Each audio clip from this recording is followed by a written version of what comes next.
Шүүхийн шийдвэр гүйцэтгэх ерөнхий газрын тогтоол гүйцэтгэх газар сургууль хүмүүжлийн хилтэс шинжлэх ухаан технологийн сургуулийн нийгмийн технологийн сургуулийн нийгмийн ажлын профессорын багш нар хамтран 20 ангийн нийгмийн ажилтнуудад болон энэ чиглэлээр суралцж байгаа оюутнуудад мэргэшүүлэх сургалтыг зохион байгуулсан юм а. Сургалтыг 2011 оны 11-р сарын 12-наас 2011 оны 12-р сарын 4-ний өдөр хүртэл нийт 64 цагийн сургалтыг шүүхийн шийдвэр гүйцэтгэх газрын цагдан хорих 461-р анги, хорих 409 анги болон 2419-р ангиудад тус зохион байгуулсан байна. Сүүлийн үед Монгол улс дүүс өгж байгаа нийгмийн ажлын шинжилх ухааныг судлах, энэ чиглэлийг хорих хэлэлцүүлэх ажиллагаанд яаж хэрэг үр дүнтэй зөв арга хэлбэрээр мэргэжлийн төвшөнд хэрэгжүүлэх вэ гэсэн энэ ажлыг хариуцдаг юм албан тушаалтан байна. Ялангуяа сүүлийн үед тавигдж байгаа бид хорих хэллийг нээлттэй алтай дэглэмлийн тогтолцоон шилжүүлэх, цаашлах юм бол хорих төсвийг нэмжүүлэх ажилд гол анхаарал хандуулж байгаа энэ цаг үед энэ нийгмийн ажилтны үүрэг орол бол ашиглаж суулгах юм аа. Өнөөдрийн байдлаар нийгмийн ажилтны гол үүсэж байгаа ажил нь үндсэндээ дэлхийн нийтэд түгээмэл болсон нийгмийн ажлын томьёолын дагуу хоригдож ялтны сэтгэл зүйн зам байдлыг судлах, тэдгээр тодорхой хэмжээгээр нийгэмшүүлэх чиглэлийг үйлчлэг үзүүлэх, цаашлах юм бол хоригдсдыг болоод бусад хорих байгууллагын хуулиар зам чадваржуулах, чадварчлуулах, хөгжүүлэх чиглэгдсэн ийм сургалт нөлөөллийн арга хэмжээ зохион байгуулж байгаа.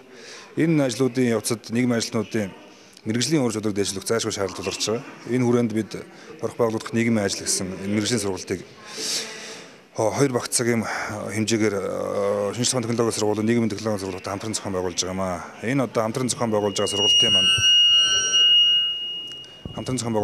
маань хаалт ажиллагаа буюу энэ тодорхой сэдвүүдээр ихтгэл тавьж хилцүүлэх ажиллагаанууд болж байгаа. Энэхүү сургалтанд 11 хүн хамрагдсан бөгөөд шинжлэх ухаан технологийн сургуулийн нийгмийн технологийн сургуулийн 7 оюутан, дотоод хэргийн сургуулийн 1 багш, 1 сонсогч, шүүхийн шийдвэр гүйцэтгэх ерөнхий газрын харьяа Дархан уул аймгийн хорих 445 дугаар ангийн нийгмийн ажилтан, Сэлэнг аймгийн Зүүх хараагийн хорих 433 дугаар ангийн нийгмийн ажилтан нар тус хамрагдсан байна. Шүүхийн шийдвэр гүйцэтгэх газартай шинжлэх ухааны технологийн сургуулийн нийгмийн технологийн сургуулийн нийгмийн ажлын профессорын баг хамтарч ажилладаг.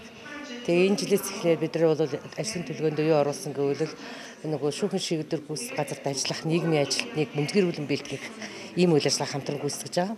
Энэ үйл ажиллагааны хүрээнд 12 нийгмийн ажилтныг бүнзгэрүүлж мэргэжилтэн бэлтгээд хаалтын хамгаалалтын ажиллагаа бол өнөөдөр болж байгаа.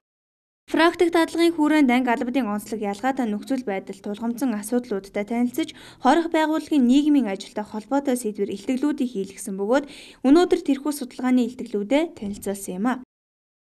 Ер нь цаашдаа нэгэнт хорих идэлх гээд манай байгууллагт ирээд өнөөдөр ялаа идэлж байгаа улсуудад энэ нийгмийн ажил зайлшгүй чиглэж энэ ажлын үр дүн гарах ёстой.